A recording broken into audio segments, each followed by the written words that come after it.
Assalamualaikum warahmatullahi wabarakatuh. Izinkan kami dari kelompok 7 untuk mempresentasikan hasil karya kami. Tak kenal maka tak sayang. Oleh karena itu, pertama-tama perkenalkan nama saya Safitri Agustin Handayani, absen 34. Saya Cindy Putri Azizah. Nama saya Naila Zahar Ramadhani Sofyan. Halo, perkenalkan nama saya Ravaneli Yuda Marcelia, bisa dipanggil Marcel, absen 31. Kenalkan, nama saya Nafisa Salsabila Anggraini, absen 24. Definisi kimia hijau. Apa sih kimia hijau itu? Dilansir dari situs Bijus, kimia hijau adalah bidang kimia yang berhubungan dengan desain dan optimalisasi proses serta produk untuk menurunkan atau menghilangkan sama sekali produksi dan atau penggunaan zat beracun. Kimia hijau sering pula disebut kimia berkelanjutan. Bidang kimia ini tidak bisa disamakan dengan kimia lingkungan. Lalu, apa aja sih konsep kimia hijau? Konsep kimia hijau ada 4.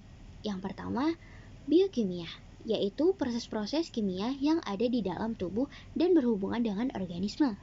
Yang kedua, ada kimia organik, mempelajari tentang struktur, perubahan, komposisi, sifat-sifat, sintesis senyawa, dan reaksi. Yang ketiga ada analitik, yaitu mempelajari pemisahan, identifikasi, dan kuantifikasi komponen kimia pada bahan atau alam buatan. Yang terakhir ada kimia anorganik, merupakan konsep kimia yang mempelajari reaksi dan sifat kimia anorganik. Perbedaan kimia hijau dengan kimia lingkungan. Kimia hijau adalah teknik kimia di mana kita mengelola limbah yang dihasilkan dari proses kimiawi. Cabang ilmu kimiawi ini memiliki 12 prinsip penting yang harus kita ikuti dalam proses sintesis kimia. Selain itu, ini melibatkan pengurangan pencemaran pada sumbernya. Kimia lingkungan. Kimia lingkungan adalah salah satu cabang ilmu kimia di mana kita mempelajari dan menganalisis proses kimia yang terjadi di alam.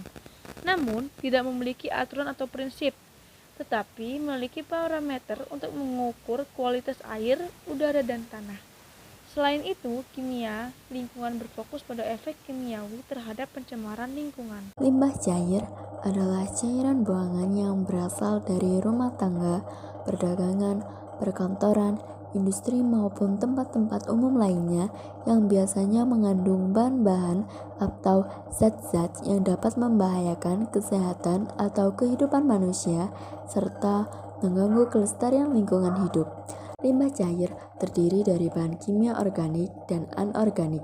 Dengan konsentrasi dan kuantitas tertentu, limbah dapat berdampak negatif terhadap lingkungan, terutama bagi kesehatan manusia, sehingga perlu dilakukan penanganan terhadap limbah.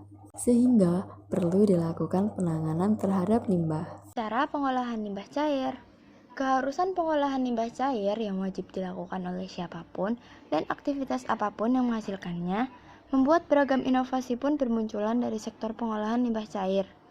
Meskipun terdapat beragam inovasi, secara umum pengolahan limbah cair menggunakan instalasi pengolahan air limbah atau IPAL yang terdiri dari 3 proses pengolahan. Adapun proses-proses tersebut yakni proses pengolahan limbah cair primer, sekunder, dan tersier atau lanjutan. 1. Pengolahan primer. Langkah pendahuluan pengolahan limbah cair di mana dilakukan untuk menghilangkan koloid, padatan tersuspensi, minyak dengan penyaringan, pengapungan, dan pengendapan. Pengolahan sekunder. Setelah melalui tahap pertama, tahap kedua yakni ditujukan untuk menghilangkan senyawa-senyawa polutan organik yang terlarut. Biasanya proses ini dilakukan secara biologis. Pengolahan tersier atau lanjutan.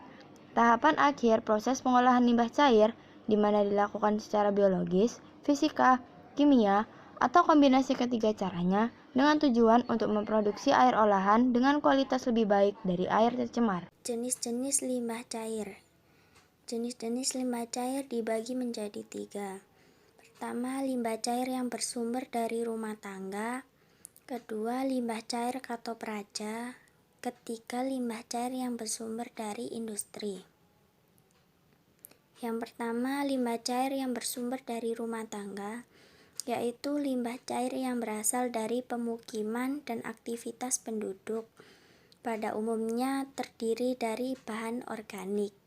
Yang kedua, limbah cair katopraja, yaitu limbah cair yang berasal dari daerah perkantoran, perdagangan, hotel, restoran, tempat-tempat umum, tempat ibadah, dan lain-lain. Pada umumnya, jenis limbah cair ini sama dengan limbah cair yang berasal dari rumah tangga. Yang ketiga, limbah cair yang bersumber dari industri, yaitu limbah cair yang berasal dari berbagai jenis industri. Pada umumnya mengandung zat-zat kimia yang bervariasi sesuai dengan jenis industrinya. Demikian materi yang dapat kami sampaikan. Semoga bisa menambah wawasan dan membuat kalian jadi memiliki kesadaran untuk tidak membuang limbah cair sembarangan. Dengan habisnya materi ini, kami izin pamit undur diri. Apabila ada kesalahan, mohon dimaafkan. Wassalamualaikum warahmatullahi wabarakatuh. Dadah!